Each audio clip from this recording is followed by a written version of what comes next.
Okay, so we're going to start this drawing from a model. The way I usually do it is gestural blocking first, okay? So this will help me, this will be able to talk about gesture and blocking in the same video. And first I'm going to warm up my hand by drawing in my little stand-in figure, my little generic female figure, so I can just remember the, the all the basic anatomy without thinking too hard about it.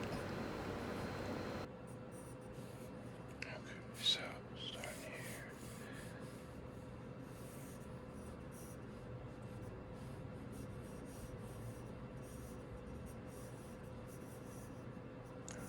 So, starting with that circle, oval for the head, working our way down, and finding it with the shoulders and seeing how they go together.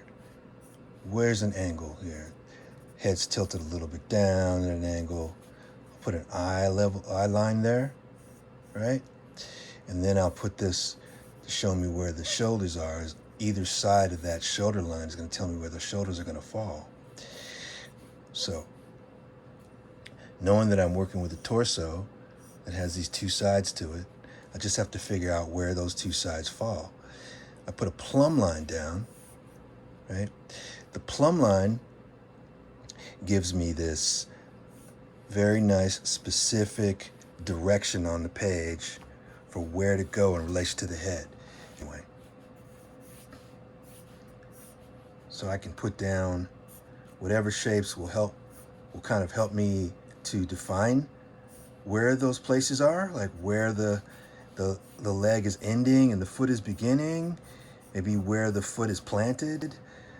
All those things, I want to put some sort of something that can give me the outer edges of it, can give me the directionality of it, and so I have overall the essence of the pose. So I could go starting with the shoulders. Here's where the shoulders would be. And then I think I could put my head up here. And since that's a single line right there, that's a big line that can be defined right away. So it's a big dramatic line across that connects the direction of the shoulders to the direction of the biceps.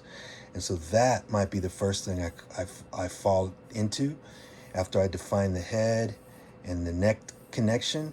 And then immediately go to where are my hips going to be so I can see them in relation to everything else. And then I might just go all the way down to the end of my rope right there. And that alone could be enough for me to find that pose again, right? So all I really need in this drawing is these parts, right? Where are my hands? Where's my head? Right? If there's a twist at all, it seems like the character's really pushing towards that to show us their side there. So darken that in just to show you what I mean there. And then I can find that other line, and it's as long as I know the direction of it and I can get a feeling for whether the foot is up or not, then I'm done. That's pretty much it. That's all I really need to know. And I might put down something to show me like what the ground is, just as a way of indicating like where my floor area is gonna be. And I can change it later, but it gives me something to work from. And then, and if you're doing the whole thing and you're using the lines of the clothing, whatever they're wearing, that even helps you more to start to finish the drawing, because you can define all the volumes, right, around, and you can start to draw around the areas and get that sense of quality in there. Or what do you call them? Y'all call them something, I forget. But that's the idea there, right? Because for whatever the hips are doing, the legs are going to follow, right?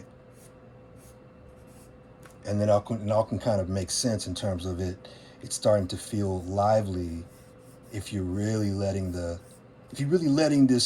relationship here be the guide, right? Those things All right, these 4 points. It has volume, they have weight, but in the gesture, you don't have to worry about that. You just have to worry about those major directions that everything's going in that are going to help you define what it is you're trying to draw.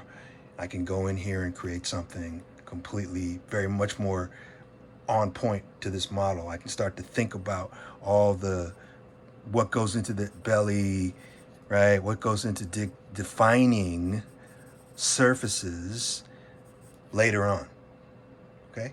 But for a gesture and for that first block in, this is all you would really need. Thank you very much.